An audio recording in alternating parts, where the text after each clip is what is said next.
नमस्कार दोस्तों, जय शिव शंकर। स्वागत है आप सभी का एक बार फिर से। दोस्तों, सावन का महीना बाबा भोलेनाथ को समर्पित है। भगवान शिव की पूजा के लिए सावन का महीना बेहद खास माना जाता है। इस बार का सावन का महीना तो बहुत ही खास बताया जा रहा है।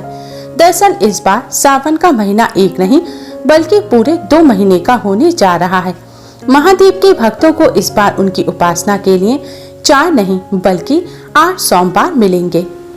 इस बार सावन माह 4 जुलाई को शुरू होकर 31 अगस्त को समाप्त होगा। अधिक मास लगने की वजह से शिव भक्तों को इस बार कुल 59 दिन भगवान शिव की उपासना के लिए मिलेंगे। सावन माह भगवान शिव को अत्यधिक प्रिय है। यह माह भोलेनाथ को समर्पित होता है। शास्त्रों के अनुसार देवशयनी एकादशी पर जब भगवान विष्णु 4 माह के लिए निद्रा में चले जाते हैं तो इन 4 माह में ब्रह्मांड का संचालन शिव जी ही करते हैं। इसलिए सावन माह में भोलेनाथ का विशेष रूप से पूजन किया जाता है। सावन माह में भगवान शिव का पूजन करने से भगवान शिव अति शीघ्र ही प्रसन्न हो जाते हैं और अपने भक्तों पर विशेष कृपा बरसाते हैं। भोलेनाथ की कृपा से मनचाहा वरदान मिलता है। मान्यताओं के अनुसार पूरे साल भर में भोलेनाथ का पूजन करने से भोलेनाथ इतने प्रसन्न नहीं होते जितने केवल सावन मात्र में करने मात्र से हो जाते हैं। मान्यताओं के अनुसार अन्य मास की तुलना में सावन मास में भगवान भोलेनाथ का पूजन करने से 1000 गुना पुण्य फल की प्राप्ति होती है। यह माह भगवान भोलेनाथ की कृपा प्राप्त करने के लिए बहुत ही शुभ माना जाता है। मान्यताओं के अनुसार इस माह में थोड़े से प्रयास से ही, थोड़े से पूजन से, 1 लोटा सच्चे मन से जल चढ़ाने मात्र से ही भोलेनाथ की असीम कृपा प्राप्त हो जाती है और भोलेनाथ अपने भक्तों की बड़ी से बड़ी परेशानियों को मिनटों में दूर कर देते हैं। इस माह में भोलेनाथ को प्रसन्न करने के लिए भक्त अलग अलग जतन करते हैं। कुछ भक्त कांवड़ लाते हैं और भोलेनाथ का अभिषेक करते हैं, तो कुछ भक्त सावन में सोमवार का, प्रदोष का और शिवरात्रि का व्रत करते हैं जिससे भोलेनाथ की उन्हें कृपा प्राप्त हो सके। दोस्तों, जैसा कि हम सभी जानते हैं कि भोलेनाथ भोले भंडारी हैं। वह अपने भक्तों पर बहुत ही जल्द कृपा करते हैं। लेकिन क्या आप जानते हैं कि अगर भोलेनाथ के पूजन में कुछ गलतियां कर दी जाएं, तो भोलेनाथ उतनी ही जल्दी क्रोधित भी हो जाते हैं। हमारे शास्त्रों में कई ऐसी चीजों के बारे में बताया गया है जिन्हें भोलेनाथ के पूजन में भूलकर भी इस्तेमाल नहीं करना चाहिए। तो आइए दोस्तों, जानते हैं कि कौन सी ऐसी चीजें हैं जिन्हें भोलेनाथ के पूजन में नहीं इस्तेमाल करना चाहिए।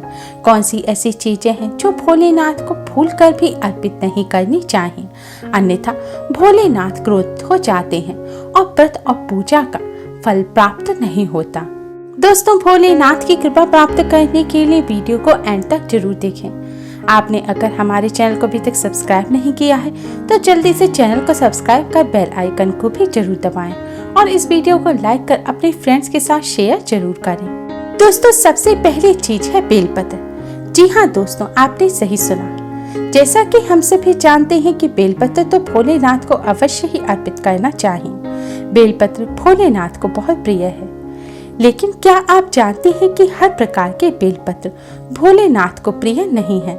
अगर आप गलत या फिर गलत तरीके से बेलपत्र भोलेनाथ को अर्पित करेंगे तो भोलेनाथ प्रसन्न होने की बजाय आपसे क्रोधित हो जाएंगे। इसलिए बेलपत्र को भोलेनाथ को चढ़ाते समय कुछ बातों का विशेष ध्यान रखें। सबसे पहली बात तो यह है कि बेलपत्र के पत्ते कहीं से भी कटे फटे नहीं होने चाहिए।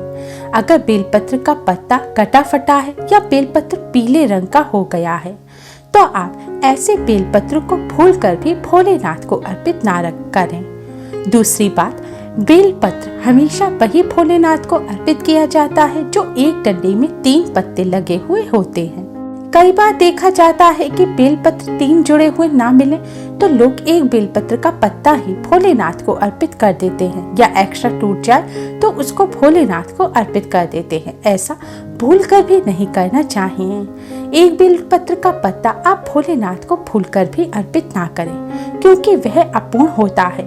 और अगर पूजन में आप अपूर्ण चीज चढ़ाएंगे भोलेनाथ को, तो आपके पूजन का फल भी अपूर्ण रहेगा, यानी कि आपका पूजन पूर्ण नहीं माना जाएगा और आपको पूजन का पूर्ण फल भी प्राप्त नहीं होगा। इसलिए सदैव एक डंडे में जो 3 बेलपत्र जुड़े हुए हों, वही बेलपत्र आप भोलेनाथ को अर्पित करें। बेलपत्र चढ़ाते समय आप उसकी उचित दिशा का ध्यान रखें। शिवलिंग पर बेलपत्र चढ़ाते समय पत्र की चिकनी सतह को आप शिवलिंग पर चढ़ाएं और जो डंडियों की तरफ है वह ऊपर की तरफ होनी चाहिए। बेलपत्र चढ़ाने से पहले आप बेलपत्र को जल से शुद्ध कर लें, उसके बाद ही भोलेनाथ को अर्पित करें। अधिकतर सावन के सोमवार या फिर शिवरात्रि के दिन ही भोलेनाथ को बेलपत्र अर्पित किया जाता है, लेकिन इस बात का विशेष ध्यान रखें कि सावन के सोमवार और किसी भी सोमवार या फिर शिवरात्रि के दिन बेलपत्र नहीं तोड़ना चाहिए। ऐसा करने से दोष लगता है, इसलिए पूजा से एक दिन पहले ही आप बेलपत्र तोड़कर रख लें। बेलपत्र कभी भी बासी नहीं माना जाता, इसलिए आप उसे धोकर भोलेनाथ को अर्पित कर सकते हैं। शिवलिंग पर बेलपत्र चढ़ाते समय हमेशा अनामिका उंगली, अंगूठा और मध्यमा उंगली की मदद से ही आप बेलपत्र भोलेनाथ को अर्पित करें। शिवलिंग पर बेलपत्र अर्पण करने के साथ ही आप जल की धारा जरूर चढ़ाएं, यानी कि पहले शिव जी का जलाभिषेक करने के पश्चात जब आप बेलपत्र चढ़ा दें, तब आप थोड़ा सा जल बेलपत्र चढ़ाने के बाद शिवलिंग पर अवश्य ही चढ़ाएं। दोस्तों, दूसरी चीज है दूध। भोलेनाथ के शिवलिंग पर दूध अर्पित करने की परंपरा प्राचीन काल से चली आ रही है, लेकिन दूध चढ़ाते समय ही हम भोलेनाथ को प्रसन्न करने की बजाय क्रोधित कर देते हैं, क्योंकि भोलेनाथ को सदैव कच्चा दूध चढ़ाना चाहिए और अधिकतर हम सभी के घरों में दूध आते ही उबाल दिया जाता है और वही उबला हुआ दूध भोलेनाथ को अर्पित कर दिया जाता है। ऐसी गलती भूलकर भी ना करें। भोलेनाथ को सदैव कच्चा दूध अर्पित करें और हो सके तो गाय का दूध ही आप भोलेनाथ की शिवलिंग पर अर्पित करें, क्योंकि गाय के दूध को ही अमृत माना जाता है। दोस्तों, दूध चढ़ाते समय एक और गलती जो हम सभी करते हैं वह है दूध को तांबे के पात्र में रखकर चढ़ाना। दोस्तों, अधिकतर हम सभी पूजन के दौरान तांबे का पात्र यूज करना सबसे ज्यादा अच्छा मानते हैं। यह हमारे शास्त्रों में भी बताया गया है, लेकिन हमेशा ध्यान रखें, तांबे के पात्र में कभी भी दूध लेकर नहीं चढ़ाना चाहिए। मान्यताओं के अनुसार तांबे के पात्र में दूध जहर हो जाता है और तांबे के पात्र से चढ़ाया हुआ दूध भोलेनाथ को प्रसन्न करने की बजाय नाराज कर देता है। इसलिए जब भी आप भोलेनाथ पर दूध चढ़ाएं, तो आप स्टील या फिर पीतल या फिर चांदी के पात्र का इस्तेमाल करें। अगर प्योर दूध आप पूरा ना चढ़ा सके, तो आप जल में इतना दूध मिलाएं कि जल सफेद रंग का हो जाए, लेकिन ध्यान रखें दूध कच्चा ही होना चाहिए। दोस्तों, हमारे यहाँ सभी पूजन में हल्दी, कुमकुम और चावल का इस्तेमाल किया जाता है। हम सभी के पूजा का जो बॉक्स या टोकरी होती है उसमें चावल, कुमकुम और हल्दी अवश्य ही रखी होती है, लेकिन ये आपको विशेष ध्यान रखना चाहिए कि भोलेनाथ की शिवलिंग पर कभी भी चावल, कुमकुम या फिर हल्दी ना चढ़ाएं। भोलेनाथ की जो शिवलिंग होती है वह भोलेनाथ का बैरागी रूप है और हल्दी, कुमकुम सौभाग्य के प्रतीक होते हैं। इसलिए भोलेनाथ की शिवलिंग पर कभी भी हल्दी, कुमकुम नहीं चढ़ाने चाहिए। और चावल तो चढ़ा सकते हैं, लेकिन चावल चढ़ाते समय भी इस बात का विशेष ध्यान रखें कि चावल टूटे हुए नहीं होने चाहिए। चावल हमेशा साबुत जो चावल का दाना हो, जिसे अक्षत कहा जाता है, उसी को पवित्र माना जाता है। ऐसे चावल ही आप भोलेनाथ के शिवलिंग पर चढ़ा सकते हैं। अगर आप भोलेनाथ की प्रतिमा का पूजन कर रहे हैं, तस्वीर है, मूर्ति है, भगवान शिव जी का परिवार है, तो आप भोलेनाथ को हल्दी, कुमकुम से तिलक कर सकते हैं। हल्दी, कुमकुम केवल शिवलिंग पर नहीं चढ़ाई जाती, क्योंकि वह भोलेनाथ का बैरागी रूप है। तस्वीर और प्रतिमा पर आप हल्दी, कुमकुम चढ़ा सकते हैं। क्योंकि भोलेनाथ का शिवलिंग बैरागी रूप है, इसीलिए शिवलिंग पर कभी भी लाल रंग के पुष्प वगैरह भी नहीं चढ़ाने चाहिए।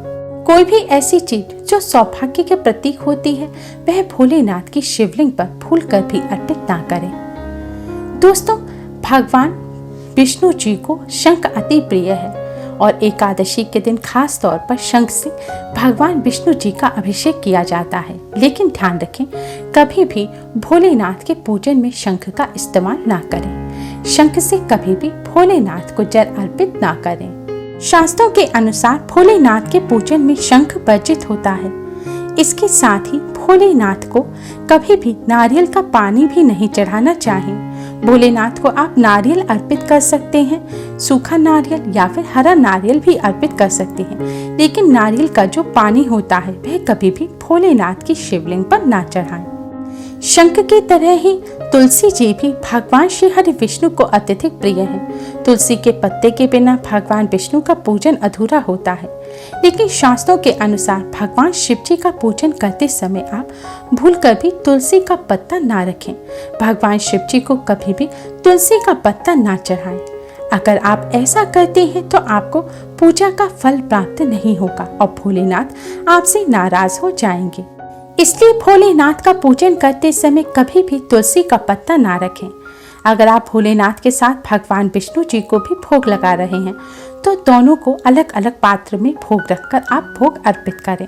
भगवान विष्णु जी का पात्र जो है उसमें आप तुलसी का पत्ता अवश्य रखें, लेकिन जो शिव जी का पात्र है उसमें आप तुलसी का पत्ता भूलकर भी ना रखें, वरना शिव जी आपसे क्रोधित हो जाएंगे। दोस्तों, अगली चीज है केतकी का पुष्प। भोलेनाथ के पूजन में कभी भी केतकी का पुष्प इस्तेमाल नहीं करना चाहिए। भोलेनाथ ने केतकी के पुष्प को शाप दिया है और कहा है कि जो कोई भी मुझे केतकी का पुष्प अर्पित करेगा, मैं उसके पूजन को कभी भी स्वीकार नहीं करूंगा। इसलिए सदैव ध्यान रखें, भोलेनाथ के पूजन में केतकी के पुष्प का इस्तेमाल भी ना करें। इसके साथ ही कन्याएं इस बात का विशेष ध्यान रखें कि वह भोलेनाथ की शिवलिंग का स्पर्श ना करें। आप भोलेनाथ की प्रतिमा या तस्वीर का स्पर्श कर सकते हैं, लेकिन कभी भी शिवलिंग का स्पर्श ना करें, क्योंकि वह भोलेनाथ का बैरागी रूप है और जो कन्या भोलेनाथ की शिवलिंग का स्पर्श करती हैं, माँ पार्वती उनसे नाराज हो जाती हैं। दोस्तों, भोलेनाथ की कृपा प्राप्त करने के लिए इन सभी बातों का विशेष ध्यान रखें और भोलेनाथ के पूजन में यह गलती भूलकर भी ना करें, जिससे भोलेनाथ की कृपा सदैव आप पर बनी रहे।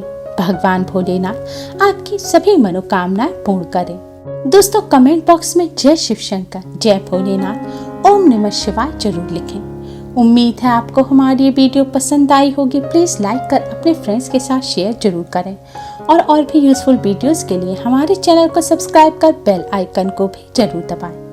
Thanks for watching.